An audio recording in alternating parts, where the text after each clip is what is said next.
Authoritarian regimes are causing some major concerns on the world stage. Just this week, you got China sending warplanes around Taiwan again after a phone call, or simultaneously a phone call between President Xi and President Biden. So there you have China has a huge problem with Taiwan. I think you might have heard of that. Guess what they're looking at? They're looking at how we're treating Ukraine. Are we going to back our ally or just wither? And then you got the challenge of Iran.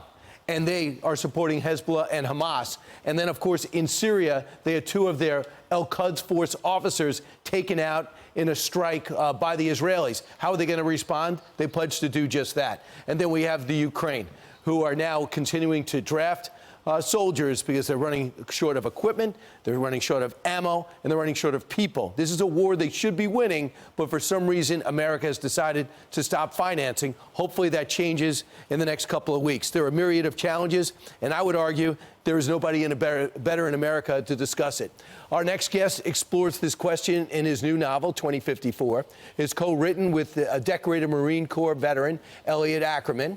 Former NATO Supreme Allied Commander, Admiral James Stavridis, is in our studio. Admiral, great to see you. Great seeing you, Brian. I don't have to tell you anything on that map. You think about it all the time.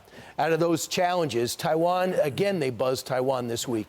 Are they just doing this to harass, or is this a dry run for something? It's both, and the big date to watch is 20 May. That's when the new president of Taiwan, William Lai, will be inaugurated. What China's trying to do, number one, is desensitize the Taiwanese. Number two, it's a training opportunity for them. And number three, it's a show of force. It's all of that, Brian. Taiwan ready? Taiwan is ready, but will require more U.S. high-tech assistance. Here's the good news. Unlike Ukraine, Taiwan has money. It's the 20th largest economy in the world as a standalone. So they've got the money to buy the high-end equipment from us. We had to open that spigot now because that'll deter China. They pay. They write checks. You got it. And they're just waiting on delivery. Can we please give it to them and let them fight their wars?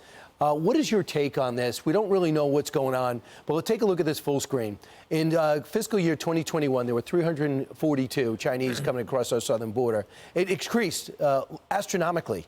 Then almost 2,000 in 2022, and now 24,000 last year. We're up to 22,000 already plus this year.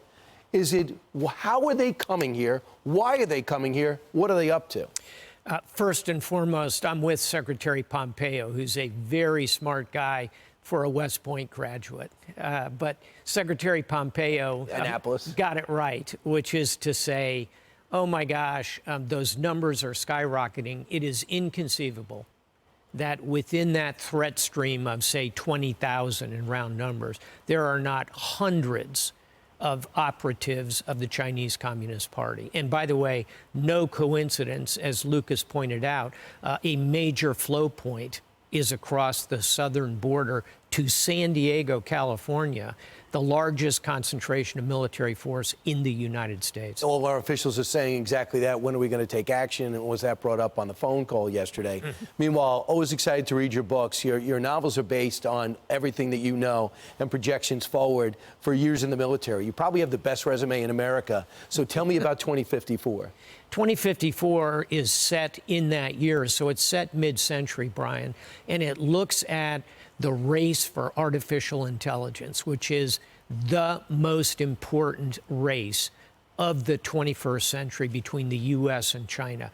If China gets there first, particularly as quantum computing comes online, China will be able to leverage military force. Their economy will gain massive productivity. We have got to stay in front of China. We package all that into this novel. It's a page-turner about geopolitics, artificial intelligence. If you want a snapshot of the challenges of mid-century, take a look at 2054. I know the Pentagon looked at your last book on how a war with China would look, and I'm sure Cyber Command is going to look at this book about how we win the war in AI. Last question, real quick. Would Ronald Reagan be giving arms and ammunition to Ukraine? Mr. Gorbachev, tear down this wall.